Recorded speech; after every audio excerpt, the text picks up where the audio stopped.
அஸ்ஸலாமு அலைக்கும். பசங்களை ஸ்கூல் லீவ் விட்டாச்சு. பசங்களை கூட்டிகிட்டு மதுரை கிளம்பிட்டோம். ராமேஸ்வரம் டு மதுரை ஹைவேஸ் ரோட்டில் வந்து ஒரு டெம்பிள் சிட்டி வந்து நியூவாக ஓப்பன் பண்ணியிருக்காங்க. காலையில் பிரேக்ஃபாஸ்ட் வந்து இங்கே சாப்பிட்லான்னு சொல்லிட்டு தான் உள்ளே போயிட்டுருக்கோம். நாங்கள் உள்ளே போகும்போதே வந்து ரேட்லாம் ரொம்ப கூட இருக்குன்னு சொல்லிட்டு பேசிகிட்டே போனாங்க. நியூவாக வந்து ஓப்பன் பண்ணியிருக்காங்க. கீழடி கிட்ட வந்து இந்த ரெஸ்டாரண்ட் இருக்குது.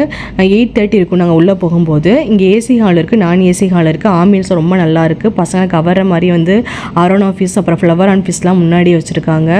நாங்கள் இங்கே ஆர்டர் பண்ணது வந்து இட்லி ஆர்டர் பண்ணோம், அப்புறம் வெண்பொங்கல், ஒரு கீ ரோஸ்ட் ஆர்டர் பண்ணோம். குவான்டிட்டி வைஸ் வந்து ரொம்ப கம்மியாக ஃபீல் ஆகுது. குவாலிட்டி வைஸ் வந்து ரொம்ப நல்லா இருக்குது. டேஸ்ட் வைஸ் நல்லா இருக்குது. ரொம்ப பிடிச்சிருந்துச்சி எங்களுக்கு. ஆனால் வந்து ரேட் வந்து கொஞ்சம் கூட தான் ஃபீல் ஆச்சு. இட்லி வந்து 2 இட்லியோட சைஸ் பாருங்களேன், ரொம்ப சிறுசாக இருக்குது. அந்த வடை வந்து ரொம்ப பிடிச்சிருந்துச்சி. நான் வெளியே நல்லா கிறிஸ்பியாகவும் உள்ள அவ்வளோ சாஃப்டாகவும் இருந்தது.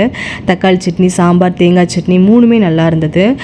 குறை சொல்ல முடியாது. இட்லி வந்து ரொம்ப சிறுசாக இருந்தது. பொங்கலோட குவான்டிட்டிலாம் வந்துட்டு ரொம்ப வந்து கம்மியாக தான் இருந்தது. வெளியே இந்த காசுக்கு வந்துட்டு இதை விட கூடயே சாப்பிட்லாம். காஃபி வந்து சுமாராக தான் இருந்தது. மொத்த பில்லு வந்து 450 ரூபா வந்துச்சு.